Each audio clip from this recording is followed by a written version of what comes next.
Right గా details లోకి వెళ్తే అనంతపురం జిల్లా కళ్యాణదుర్గం నియోజకవర్గంలో టమాటా ధరలు ఒక్కసారిగా కుప్పకూలిపోయాయి. తీవ్ర నష్టాల్లో ఉన్న రైతులకు కూలీలు, రవాణా ఖర్చులు కూడా రాని పరిస్థితి నెలకొంది. దీంతో పంటను మార్కెట్లు తరలించలేక రోడ్డుపైనే పడేస్తున్నారు. ఎకరానికి ₹1,00,000 వరకు పెట్టుబడి పెట్టి అప్పుల పాలయ్యాము అని రైతులు ఆవేదన వ్యక్తం చేస్తున్నారు. ప్రభుత్వం వెంటనే జోక్యం చేసుకుని కనీసం మద్దతు ధర కల్పించాలని డిమాండ్ చేస్తున్నారు. అలాగే నష్టపోయిన రైతులను ఆదుకోవడానికి పరిహారం అందించాలని, ధరల స్వీకరణకు చర్చలు తీసుకోవాలని కోరారు.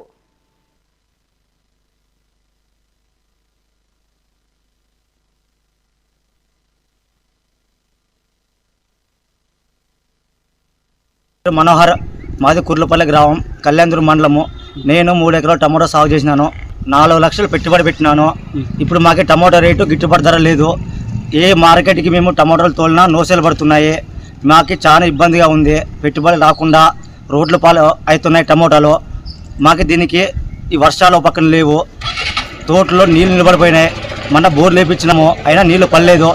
మాకు ఈ పరిస్థితి ఏమో మాకు అర్థం కావడం లేదు. దయచేసి మీరందరూ ఎవరైనా కానీ ఈ మందుల రేట్లు అమాంతంగా పెరిగిపోయినాయి. పోయిన సంవత్సరంకి ఈ సంవత్సరంకి ఒక డ్రిప్ మందు మీద ₹2,000 నుంచి ₹3,000 డ్రిప్ మందు పెరిగిపోయినాయి. కొట్టే స్ప్రే మీద ఒక డ్రమ్ము 10 ట్యాంకులు కొట్టాలంటే ₹4,000 నుంచి ₹5,000 స్ప్రేయింగ్ అవుతుంది. మా వల్ల కావడం లేదు. మేము ఇట్లా దీని గురించి ఆలోచన చేయాలా, కుటుంబంని ఇట్లా పోషించుకోవాలో మాకు అర్థం కావడం లేదు. మా కుటుంబం కానీ లేకపోతే మా విలేజ్ కుర్లపల్లిలో 100 ఎకరాలు సాగు చేసిన ప్రతి ఒక్క రైతు కానీ అందరూ అప్పులు చేసి పంట పెట్టినారు. ఇప్పుడు వలస పోయే పరిస్థితి వస్తూ ఉంది.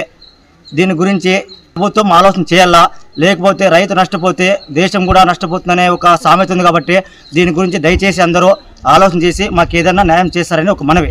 మనోహర్, మాది కుర్లపల్లి గ్రామం.